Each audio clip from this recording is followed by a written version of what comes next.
Defoe লেখিকা সমাৰোহ সমিতিৰ দুদিনীয়া বৰ্ণাঢ্য কাৰ্যসূচীৰে ৬ষ্ঠদশ দ্বিবাৰ্ষিক অধিৱেশন শনিবাৰে পুৱা প্ৰায় ৯ বজাৰ পৰা দুদিনীয়া বৰ্ণাঢ্য কাৰ্যসূচীৰে ডিফুত আৰম্ভ হৈছে ডেফো লেখিকা সমাৰোহ সমিতিৰ ৬ষ্ঠদশ দ্বিবাৰ্ষিক অধিৱেশন।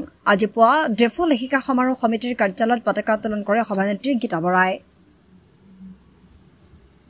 স্মৃতি তৰ্পণ কৰে উপ সভানেত্ৰী দীপালী আমফিয়ে। ক্ৰমে সদস্যসকলৰ মাজত অনুষ্ঠিত হয় বিভিন্ন প্ৰতিযোগিতা, পাছত অনুষ্ঠিত হয় কাৰ্যনিৰ্বাহক সভা আৰু বিষয় বাছনি সভা।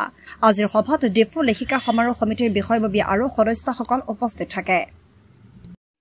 ডেফো লেখিকা সমাৰোহ সমিতিৰ আজিৰ ৬ষ্ঠদশ অধিৱেশন আমাৰ দিৱসটো অধিৱেশনটো অনুষ্ঠিত হয়। আমাৰ প্ৰতিষ্ঠা দিৱসটো নৱেম্বৰৰ ৩০ তাৰিখে হয় আৰু তাৰ পিছত আমাৰ দুবছৰীয়া কাৰ্যকাল সম্পূৰ্ণ হ'লে আমি অধিৱেশনখনি অনুষ্ঠিত কৰোঁ। আমাৰ এই অধিৱেশনখনি আমি এবাৰ দুদিনীয়া কাৰ্যসূচী আৰম্ভ কৰিছোঁ। আজি পুৱাৰ কাৰ্যসূচীত আমাৰ পতাকা উত্তোলন হ'ল। আমাৰ সদস্যসকলৰ মাজত এটা হাঁহি ধেমালিৰ প্ৰতিযোগিতা হ'ল, আবৃত্তি হ'ল, আকস্মিক বক্তৃতা হ'ল। তাৰপিছত আমাৰ শেষ যিখন কাৰ্যনিৰ্বাহক আমাৰ সেইখন হ'ব। তাৰপিছত আমাৰ ঋতুবাচনি সভা হ'ব আৰু কাইলৈ আমাৰ দিনজোৰা কাৰ্যসূচী আছে। কাইলৈ দিনটোত আমি আমাৰ এগৰাকী আমাৰ বিশিষ্ট সন্মান প্ৰদৰ্শন কৰি শিৰোনাময় ৰশ্মি ট্ৰফি বুলি আমাৰ এটা ৰেগুলাৰ বঁটা আছে, সেই বঁটাটো কাইলৈ আমি বিতৰণ কৰিম। আমাৰ যিজন ব্যক্তিয়ে আমাক গীত কবিতা উপহাৰ দিয়াৰ উপৰি সকলো সময়তে আমাক সহায় সাৰথি আগবঢ়াইছিল, ইতিমধ্যে এই পৃথিৱীৰ বিশেষকৈ দেৱেন গগৈ ছাৰ, আমি ছাৰৰ প্ৰতি এটা শ্ৰদ্ধাঞ্জলি অনুষ্ঠান ৰাখিছোঁ। আৰু যিগৰাকী মহিলাই এই অনুষ্ঠানটো প্ৰতিষ্ঠা কৰিছিল আজিৰ পৰা ইমান দিনৰ আগতে, সেই মহিলাগৰাকী এইবাৰ আহিব। তেখেত ডিফু কলেজৰ প্ৰাক্তন অধ্যাপিকা তথা কটন কলেজৰ প্ৰাক্তন তেখেত আহিব। আমি তেখেতৰ এটা মুক্তিত অনুষ্ঠান আমাৰ এখন আলোচনী আছে, আমি ২ বছৰৰ মূৰে মূৰে প্ৰকাশ কৰি মান্দুলি দি সেই মান্দুলিখন কাইলৈকে প্ৰকাশ কৰিব, তাৰ লগতে ডিফু চহৰত বিভিন্ন কাৰ্যাৱলীৰ লগত জড়িত কেইগৰাকীমান বিশিষ্ট মহিলাক আমি সেৱা কৰিম। তেখেতসকলৰ আশীৰ্বাদ আমি বিচাৰি আহিব নোৱাৰিব, তেখেতসকলে আজি আমাৰ কাৰ্যসূচী চলি আছে। ডিফু লেখিকা সমাৰোহ সমিতিৰ এটা নাম আছে, বহুত মহিলা কাম কৰি আছে। আপোনালোকে সহযোগিতা ধন্যবাদ। মোৰ লগত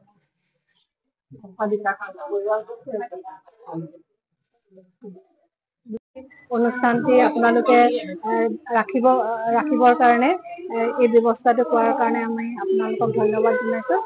ইতিমধ্যে আমাৰ সভানেত্ৰী গীতা বৰা বাইদেৱে আপোনালোকক আজিৰ অনুষ্ঠানটিৰ বিষয়ে সুন্দৰকৈ কৈছে।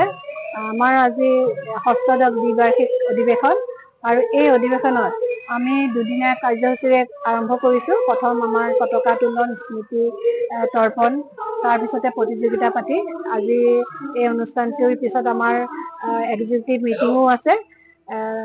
অহাকালিলৈ আমি মুকলি সভা এখন দিনৰ 10টা বজাত আমি দিছোঁ আৰু সেই মুকলি সভাত আমাৰ বিভিন্ন অনুষ্ঠান, বিশেষকৈ আমি ৰশ্মি কপি শুৱনি যি বঁটা প্ৰদান কৰোঁ ডিফুৰ দুগৰাকী ছাত্ৰ ছাত্ৰীক, তেওঁলোকক সেই বঁটা প্ৰদান কৰা হ'ব।